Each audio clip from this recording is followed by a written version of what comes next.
स्थगित को शांति का वचन भाई भगत सिंह के द्वारा फरवरी 14।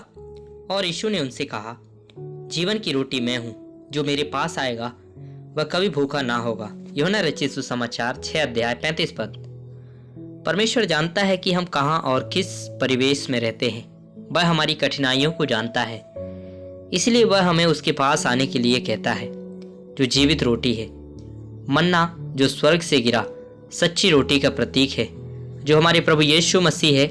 मन्ना कैसे बना, कैसे आया, हम नहीं जानते, परंतु वह आई और उन्होंने खाया और बलवंत बने रहे। जीवित रोटी का होना कितना उत्तम है, लेकिन उसे खाने के लिए आपको पहले उसके लिए भूखा होना चाहिए। यह संभव है कि आप केवल बाइबल के ज्ञान, चमत्कारों और चिन्हों और बाहरी चीजों के भूखे हों, परंतु परमेश्वर के लिए नहीं। प्रभु के लिए भूख बहुत कम हो सकती है। यदि ऐसा है तो यही कारण है कि आप शैतान द्वारा इतनी आसानी से धोखा खा जाते हैं। क्या आप शैतान पर विजय पाने की इच्छा रखते हैं? तो यह आपके लिए प्रभु का प्रावधान है, गुप्त मन्ना। परमेश्वर आप में एक नया कार्य करना चाहता है और इस उद्देश्य के लिए वह आपको सुबह, दोपहर और रात को नया और ताज़ा भोजन देगा। चाहे आप कहीं भी जाएं।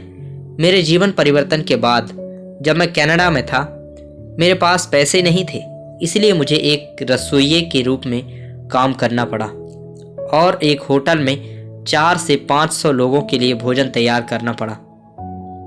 मुझे हर सुबह प्रार्थना करनी पड़ती थी कि प्रत्येक व्यंजन के लिए प्रत्येक सामग्री का कितना उपयोग किया जाए।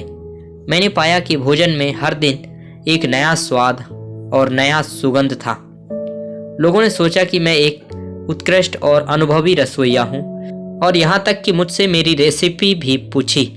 यदि यहोवा ने मुझे प्रतिदिन नए स्वाद और सुगंध के साथ भोजन तैयार करने की सामर्थ्य दी, तो वह तुम्हारी भूख और प्यास को तृप्त करने के लिए तुम्हें जीवित रोटी क्यों न देगा। उस जीवित रोटी को खाने से आप परमेश्वर के वचन के लिए नया स्वाद, नया प्रेम और नई भूख प्राप्त करेंगे। गुप्त मन्ना प्रभु को खाने अर्थात उसका मांस खाने और उसका लहू पीने के रहस्य की बात करता है, जो पूरी तरह से प्रिय हैं। उसकी आराधना और उपासना में व्यस्त रहना। बहुत से लोग अपने आध्यात्मिक विकास के लिए चमत्कारों और बाहरी चिन्हों और बाइबल ज्ञान की तलाश करते हैं, लेकिन इनमें से कोई भी हमें पूरी तरह से संतुष्ट नहीं कर सकता और ना हमें विजय दिला सकता है। शत्रु आपको पराजित जीवन की ओर ले जाने के लिए बड़ी चालाकी के साथ आता है। परमेश्वर जानता है कि आप कितने कमजोर हो और कैसे आप शैतान का सामना गलत तरीके से करने की कोशिश करते हो। इसलिए आपको जयवंत करने में मदद करने के लिए उसने यह व्यवस्था की है कि वह प्रतिदिन स्वयं जीवित परमेश्वर को खिलाए। सरल परीक्षण यह ध्यान रखना है कि आप बिना किसी प्रार्थना के परमेश्वर की स्तुति और आराधना में कितना समय व्यतीत कर सकते हैं। इसके आनंद के लिए पहले उसकी बाढ़ जोहना सीखो। आप पाएंगे कि घंटों तक आप नहीं थकेंगे, और जब ड्यूटी आपको बुलाएगी तो आपको जाने के लिए खेद होगा। क्या तूने छिपा हुआ मन्ना खाना सीखा है? विश्वास के द्वारा हम उसे जीवित रोटी के रूप में खा सकते हैं और उसका पान भी कर सकते हैं।